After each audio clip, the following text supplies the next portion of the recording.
구도자에게 전하는 글 13장 나도 믿을 수 있는가? 당신은 예수님이 누구인지를 알고 그분을 하나님의 아들이요 인간의 구세주로 믿고 있습니다. 당신은 분명 하나님께서 예수 그리스도를 통해 하나님께로 나오는 사람을 온전히 구원하실 수 있음도 알고 있습니다. 또한 당신은 예수 그리스도의 신성, 탄생과 삶, 죽음과 부활, 그리고 재림에 관한 영원한 진리들에 대해서도 의심하지 않습니다. 다만 당신 개인과 관련된 의심이 있을 뿐이죠. 내가 과연 이런 구원에 참여할 수 있을까? 당신은 예수 그리스도를 믿는 믿음이 누구든지 구원할 수 있음을 확실히 믿습니다. 그리고 이런 믿음을 가지기만 하면 당신도 구원받을 것임을 알죠. 당신은 믿음으로 말미암아 의롭다 하심을 얻는다는 교리에 대해서 전혀 의심하지 않습니다. 당신은 이미 이 교리를 배웠고 모든 논쟁을 뛰어넘어서 사실로 받아들였습니다. 당신은 그리스도를 믿는 자는 누구든지 영생을 얻을 것임을 확신하며 또 그분께 나아가는 자를 그분이 결코 내쫓지 않으실 것임을 알고 있습니다. 당신은 치료법을 알고 있고요. 그 효능도 알고 있는 거죠. 근데도 의심이 일어납니다. 과연 내가 예수님께 고침받을 수 있을까? 믿음 뒤편에 불안한 생각들이 숨어 있죠. 내가 과연 믿을 수 있을까? 신뢰할 수 있을까? 나는 문이 열려 많은 사람들이 그리로 들어가는 것을 본다. 나는 거룩한 샘에서 솟아난 생명수가 가장 악한 죄까지도 씻을 수 있다는 것을 안다. 많은 사람들이 깨끗해지고 있다. 근데 나도 씻김 받고 깨끗해질 수 있을까? 솟아오르는 의심을 정확하게 표현하진 않아도 여러 면에서 이런 생각이 떠오르는 것을 부인할 수는 없을 겁니다. 이런 의심은 당시의 모든 평안을 빼앗고요. 결국 모든 소망을 가져가 버립니다. 강당에서 설교가 선포될 때 이것은 마치 어떤 사람이 산의 진미로 차려진 상을 보고도 이 음식을 먹을 만한 자격이 없다고 생각하는 것 같이 작용하는 거죠. 이것은 참으로 불행한 망상입니다. 그런 망상에서 벗어나지 못한다면 치명적인 결과가 뒤따를 건데요. 마치 당신이 사람을 잡아먹는 끔찍한 괴물의 먹잇감이 된 것과 같은 거예요. 당신이 목이 마를 때 시냇가에서 맑고 깨끗한 시냇물이 찰랑거리면서 흘러내려오는 것을 보면서도 당신에게 그것을 마실 자격이 없다고 생각하시겠습니까? 만약 그렇다면 당신은 이상한 사람이죠. 그렇게 말하고 생각하는 건 논리적으로 맞지 않습니다. 그런데도 많은 사람들이 영적으로 이런 상태에 처해 있어요. 이런 의심은 예수님께로 나아갈 수 있는 당신의 자유를 끔찍한 것으로 만들어 버립니다. 이것은 성경을 읽고 설교를 듣고 기도하려는 당시의 시도를 망치고 쓸모없는 것으로 만들어 버리죠. 당신의 마음속에 있는 이 한 가지 의문이 해결되기 전까지 당신은 결코 평안을 누릴 수 없을 겁니다. 나는 그런 당신에게 항변하려고 합니다. 만약 당신이 신구약 성경을 다 읽었다면요. 당신에 관해 하나님께 나올 수 없고 그리스도를 믿을 수 없다고 말하는 구절을 단 하나라도 보았는가? 아마도 여러분이요, 성경에서 그런 내용을 읽게 되지 않기를 바란다고 답변할 겁니다. 혹시 하나님께서 성경은 그렇게 기록하시지 않았더라도 다른 곳에서 그렇게 말씀하셨을지도 모른다고 생각할 수도 있죠. 근데 하나님이 이렇게 말씀하십니다. 이사야 45장 19절.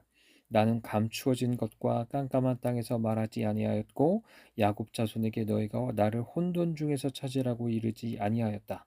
나 여호와는 의를 말하고 정직한 것을 알리느니라. 하나님은 당신에게 반복해서 그분의 얼굴을 찾으라고 말씀하십니다. 그분은 그분의 얼굴을 찾는 것이 헛될 것이라 결코 말씀하시지 않죠. 이런 생각을 버리십시오. 내가 말하려던 바로 다시 돌아가서 당신이 하나님께로 나와 그리스도를 의지하여 당신의 영혼을 영원히 새롭게 하는 것을 하나님께서 거절하시리라고 말하는 구절은 성경 그 어디에도 없습니다. 오히려 성경은 이렇게 말하죠. 요한계시록 22장 17절 원하는 자는 값없이 생명수를 받으라. 이 말씀에는 당신도 포함되지 않습니까? 로마서 10장 13절 누구든지 주의 이름을 부른 자는 구원을 받으리라. 당신은 이 말씀에서 제외됩니까? 아니죠. 이 말씀들은 당신에게도 적용됩니다. 이 말씀들은 당신을 초청하고 당신을 격려하고 있어요. 성경 그 어느 곳에서도 당신이 주님께로 나오고자 하는데도 주님께서 당신을 쫓아내실 거라거나 주님께 나와 주님 발 앞에 엎드려 죄짐을 내려놓았는데도 주님께서 당신의 죄를 사하지 않을 거라고 말하지 않습니다. 성경 수많은 구절들이 당신을 환영하는 메시지를 전하고 있지 않은가요? 우리 하늘 아버지께서는 하늘 문 앞에 천사를 세워두시고는 그 문으로 들어오는 사람들을 환영하게 하시죠. 하늘 문 앞에는 가난한 거인들을 향해 지저대는 개들이 없습니다. 와서 환영을 받으십시오. 혹시 당신이 우리 주님의 성품을 오해해서 예수님께로 나와 그분의 옷자락을 만져도 되는지를 의심하게 되는 것은 아닌가요? 만약 우리 주 예수 그리스도가 수도사와 같다면 그분은 아직 거룩함의 경지에 이르지 못한 부족한 사람들을 바라보고는 엄하게 꾸짖고 책망할 겁니다. 또는 우리 주 예수 그리스도가 바리새인과 같다면 그분은 모든 세리들과 죄인들을 쫓아내겠죠. 또는 그분이 차가운 의만을 가지고 계시다면 그분은 죄인들을 차갑게 대할 겁니다. 그러나 이렇게 우리 주님에 대해 오해하는 건 하나님의 성품의 명예를 끔찍하게 훼손하는 겁니다. 만약 예수 그리스도가 가혹하고 엄격한 분이라면 그분은 죄인들을 있는 모습 그대로 받아주시지 않고 엄청난 양의 요구 사항을 제시할 거고요. 자신과 같이 선하고 진실하고 탁월한 사람들만 받아주고 환영할 것입니다. 그런데 이건 진리가 아닙니다. 오히려 진리는 이와는 정반대죠. 우리 주님은 이 땅에 계실 때 죄인의 친구이자 죄인들과 함께 마시고 먹는 자라고 비난받으셨어요. 주님께 대해 이사야 선지자가 한 말은 참으로 옳죠. 42장 3절 상한 갈대를 꺾지 아니하고 꺼져가는 등불을 끄지 아니하고 어린이들은 사람의 성품을 파악하는 천부적인 재능을 가지고 있습니다. 그들은 직관적으로 누가 친절한 사람인지를 알아보죠. 그래서 어린아이들이 정이 많은 여성들을 좋아하는 겁니다. 어린아이들이 이성적 추론이라는 과정 없이도 사람을 보자마자 그의 인격과 성품을 알아차리죠. 그런 어린아이들이 우리 구세주께로 나와 그분의 무릎에 올라가 앉았습니다. 어린아이의 어머니들은 우리 주님께서 복 주시기를 기대하면서 아이들을 예수님께로 데리고 왔죠. 그런 주님께서 어떻게 당신을 쫓아내시리라고 생각할 수 있죠? 우리 주님께서는 그분께 간청하며 눈물로 매달린 여인들을 불쌍히 여겼습니다. 나는 그분이 엄격하고 매몰찬 분이라고는 도저히 생각할 수가 없어요. 당신도 이것을 분명히 느끼길 바랍니다. 우리 구세주의 성품으로는요, 단 한순간도 당신을 그분의 임재로부터 몰아내고 내쫓으실 수 없습니다. 그리스도를 잘 아는 사람들은요, 그분께서 절대 가난하고 불쌍한 사람들을 거절하실 수 없다고 말할 거예요. 보지 못한 사람이 시력을 회복하지 못한다면 간구할 이유가 없을 것이고, 배고픈 사람에게 먹을 것이 풍성하게 공급되지 않는다면 그분을 바라볼 이유가 없을 겁니다. 그분은 우리의 허물과 연약함을 채울하시는 분이죠. 그분은 이 지구상에 살았던 그 어떤 사람보다 온유하고 사랑이 많고 부드러운 분입니다. 간청하건대 거절당할지도 모른다는 두려움을 버리고 그분께 담대히 나올 수 있다는 사실을 자연스럽게 받아들이십시오. 당신이 그분의 옷자락에 손을 댄다면 틀림없이 그분의 치유하는 능력이 당신에게 임하고 그분이 당신을 만져주실 것입니다. 이것을 당연하게 믿으십시오. 예수님께서는 사랑이 너무나 많아서 결코 당신을 거절하실 수 없습니다. 그분은 당신을 받아주는 것을 기뻐하세요. 그분은 당신을 거절하실 수 없습니다. 그분께서 자신의 임재로부터 당신을 쫓아내시는 것은 그분의 본성에 어긋나는 것입니다. 다시 생각해 보지 않겠습니까? 구원하신 그리스도의 충만하신 능력을 생각해 보지 않겠어요? 복을 주신 그리스도의 능력이 얼마나 충만한지 그분의 옷에까지 이 비밀스러운 능력이 흠뻑 배어 있습니다. 이 능력은 그분의 복된 인성 가운데 충만히 넘치죠. 이 능력은 그분이 걸치고 계신 옷을 타고 흘러나와 심지어 그분을 둘러싸고서 그 옷자락을 만드는 모든 유대인들에게까지도 흘러갔습니다. 이 능력은 그분의 옷자락에까지 흘러서 혈루증을 앓던 여인자에게까지도 들어갔고요. 만약 그 여자가 예수님의 옷자락을 만질 때 그게 믿음에서 비롯된 것이었다면 그녀가 어디를 만졌느냐 하는 것은 별 문제가 되지 않아요. 누군가를 돕고자 하는 사람의 의도는 그가 가지고 있는 능력에 따라 판단되곤 하죠. 어떤 사람이 구제하고 베풀기를 원하는데 그게 경제적인 능력의 한계 때문에 그렇게 하지 못하는 경우가 많습니다. 구제하기 전에 먼저 자신의 경제적 능력을 고려해 봐야만 하죠. 만약 소유가 얼마나 많은지를 헤아릴 수도 없는 부자가 다른 사람에게 자선을 베풀고자 한다면 그가 관대하고 인정 있는 사람이라면 마음껏 자유롭게 베풀 거라고 기대할 수 있을 거예요. 복되신 우리 주님은요, 치유하는 능력이 너무나 풍성해서 치유의 기적을 베푸실 수밖에 없습니다. 게다가 우리 주님은 선하신 본성에 따라 풍성하게 흘려보내기를 즐기시고 그분에게로 나오는 사람들과 교제하기를 기뻐하시죠. 만약 어느 도시에 물이 부족하다면요, 시청에서 일정량의 물만을 사용하도록 명령하고 공공기관들과 공장들의 물 사용량을 제한할 겁니다. 왜냐하면 물이 매우 특별히 아껴야 할 소중한 것이 됐기 때문이죠. 반면 당시 우기에 물이 차고 넘치는 템즈강을 본다면 물 공급을 제한하는 지시를 비웃을 것입니다. 개가 템즈강에서 물을 먹으려고 하더라도 아무도 그것을 막지 않을 거고 그 개는 강가로 가서 앞다리를 굽히고 물을 먹을 겁니다. 심지어 그 개는 자기들을 이어서 누가 물을 먹을지 전혀 개의치 않고 그 물에 뛰어들기도 할 거예요. 소를 생각해 보십시오. 소는 무릎 정도 오는 깊이의 물에 직접 들어가 물을 먹고 또 먹을 겁니다. 이렇게 개나 소나 물을 먹을 때 런던의 가난한 사람들이 마실 물이 부족해질 것이라고 걱정한 사람은 아무도 없을 거예요. 이 동물들이 물을 먹지 못하도록 그 주인이 막아야 한다는 것은 말도 안 되는 소리죠.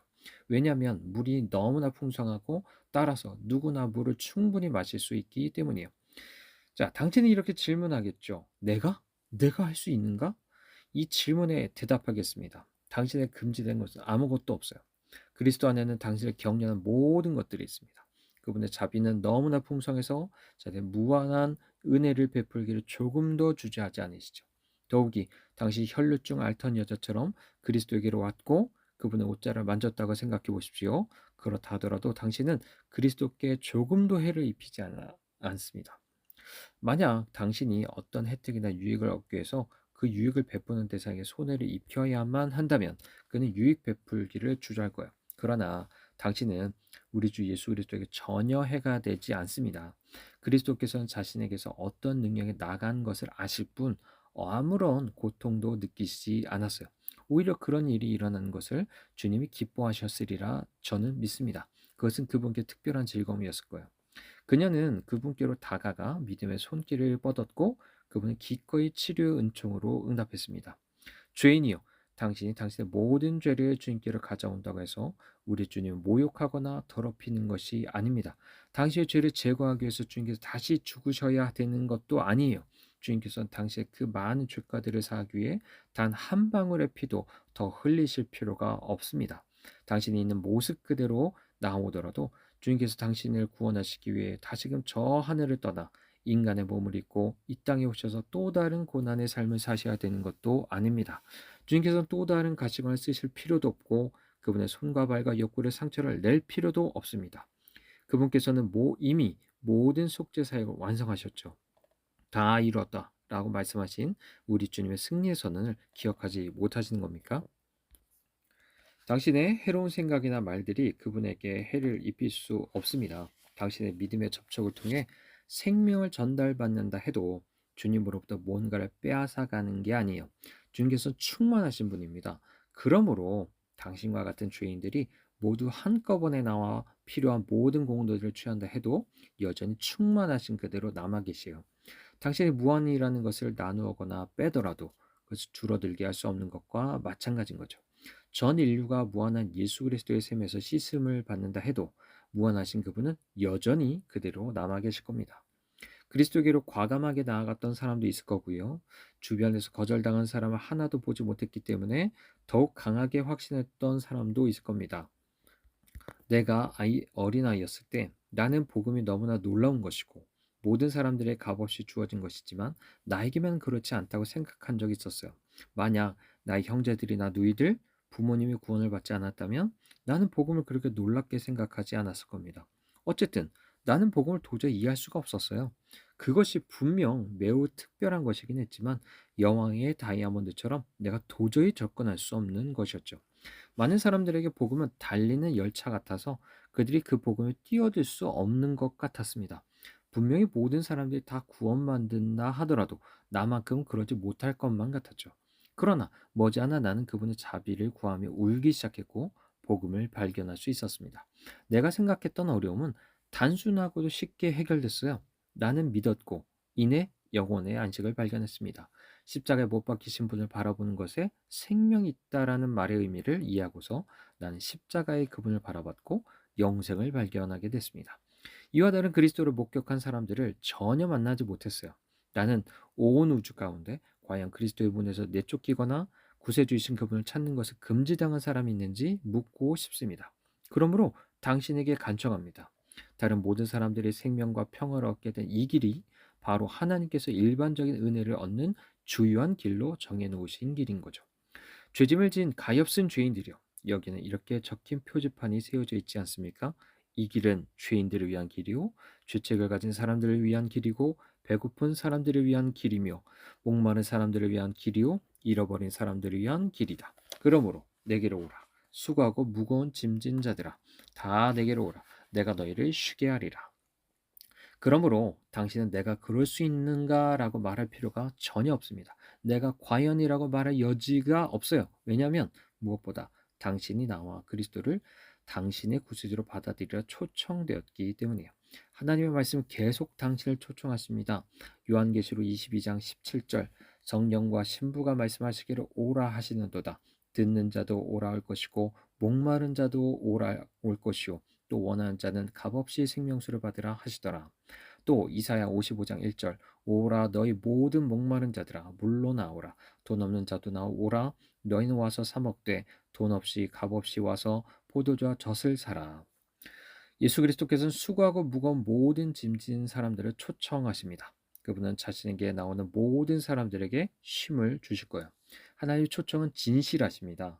이것을 확신하길 바라세요. 만약 하나님께서 당신을 초청하신다면요, 하나님께서는 또한 당신의 그 초청을 받아들이길 원하세요. 당신 초청하시는 하나님의 말씀이 있는다면 당신은 내가 과연이라고 말하지 못할 겁니다. 그렇게 말하는 건 하나님의 진실하심을 의심하는 거고 따라서 악한 겁니다. 당신이 초청될 뿐만이 아니라 잔치에 오도록 간절히 요청받고 있는 거예요. 성경의 많은 구절들은 단순한 초청 이상의 의미를 담고 있어요. 하나님은 자신에게 나오라고 당신을 설득하고 탄원하시죠. 탄식했던 선지자처럼 그분께서도 눈물을 흘리며 말씀하십니다. 에스겔 33장 11절, 나의 삶을 두고 맹세하노니 나는 악인이 죽는 것을 기뻐하지 아니하고 악인이 그의 길에서 돌이켜 떠나 사는 것을 기뻐하노라.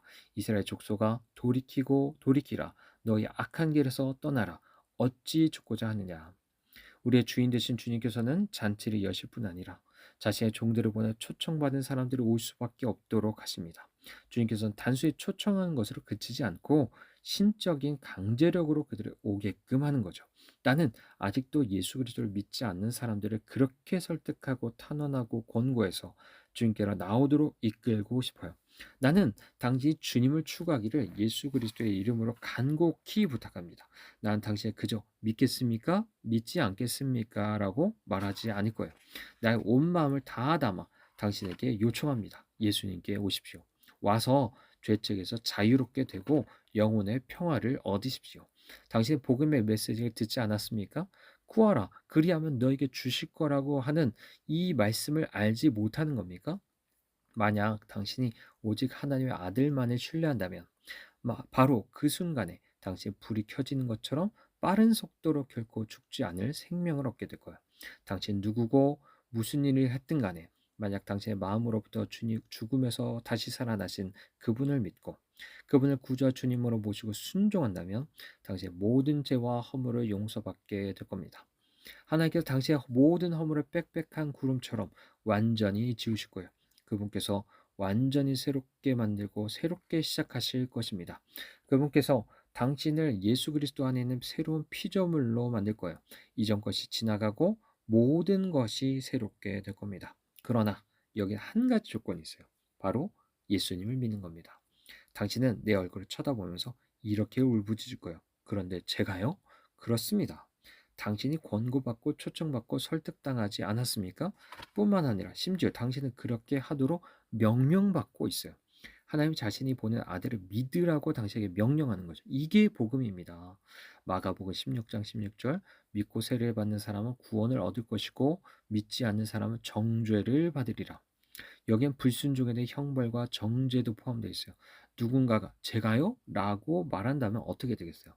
내 마음을 다하여 주 너의 하나님 사랑하라고 라는 말씀을 읽고서 제가 하나님 사랑해도 될까요? 라고 말해도 되겠어요? 내 부모를 공경하라는 말씀을 읽고 제가 부모를 공경해도 될까요? 라고 말해도 되겠습니까? 안 되죠. 왜냐하면 명령은 허가 이상의 의미를 담고 있어서 그래요.